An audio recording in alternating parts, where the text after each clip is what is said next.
శుక్రవారం సూర్యాపేట జిల్లా కేంద్రంలోని శ్రీ సంతోషమాత దేవాలయంలో నూతనంగా ఏర్పాటు చేసిన శ్రీ మానసాదేవి విగ్రహ ప్రతిష్ఠ మహోత్సవ కార్యక్రమంలో పుష్పగిరి పీఠాధిపతి శ్రీ జగద్గురు శంకరాచార్య మహాస్వామీజీ పాల్గొని భక్తులను ఉద్దేశించి మాట్లాడారు.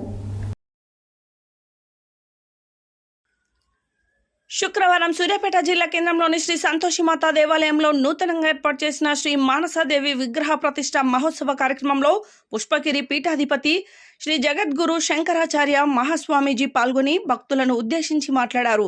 పరమశివుడు ఒకానొక సమయంలో వైరాగ్యంతో ఉంటూ ఒకేసారి అమిత ఆనందాన్ని పొందడంతో మానసాదేవి ఉద్భవించిందని తెలిపారు. మనిషిలో ఆర్థిక, ఆరోగ్య, ఉద్యోగ ఎన్ని రంగాల్లోనైనా తృప్తిగా ఉన్న మానసిక ప్రశాంతత లేకపోతే ఆ జీవితానికి మనుగడ లేదన్నారు. ప్రతి ఒక్కరూ ఆధ్యాత్మిక చింతనను అలవర్చుకోవాలన్నారు. కలియుగంలో నామస్మరణతోనే మోక్షం కలుగుతుందని తెలిపారు. దేవాలయాలు అభివృద్ధి చెందాలంటే భజన కార్యక్రమాలు నిర్వహించాలని పిలుపునిచ్చారు.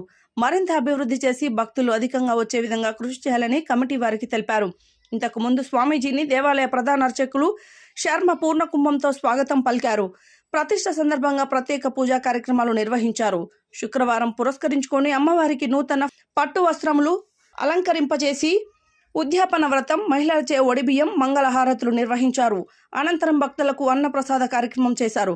ఈ కార్యక్రమంలో పుష్పగిరి శంకరాచార్య మహాసంస్థానం పరిపాలిత దేవాలయాల ధర్మాధికారి ఎంఎల్ఆర్ గుప్తా, శ్రీ సంతోషిమాత దేవాలయం అధ్యక్ష కార్యదర్శులు నూకా వెంకటేశం గుప్తా, బ్రాహ్మణులపల్లి మురళీధర్, కోశాధికారి పాలవరపు రామమూర్తి, కమిటీ సభ్యులు నరేంద్రుని విద్యాసాగర్ రావు, వెలిజే అశోక్, పబ్బ ప్రకాష్ రావు, కొత్త మల్లికార్జున్, తాళ్లపల్లి రామయ్య, నామిరెడ్డి, పాపిరెడ్డి, దేవరశెట్టి సోమయ్య, ముదిరెడ్డి లింగారెడ్డి, గోపారపు రాజు, బ్రాహ్మణులపల్లి దేవిదత్తు, భువనగిరి విజయ్ కుమార్, నూక రవిశంకర్, శివప్రసాద్, జగదీశ్వరి, దేవాలయ అర్చకులు ఇరువంటి శివరామకృష్ణ శర్మ, బట్టారం వంశీకృష్ణ శర్మ, తరూరి కృష్ణమాచార్యులు, దేవాలయ మేనేజర్ బచ్చు పురుషోత్తం తదితరులు పాల్గొన్నారు.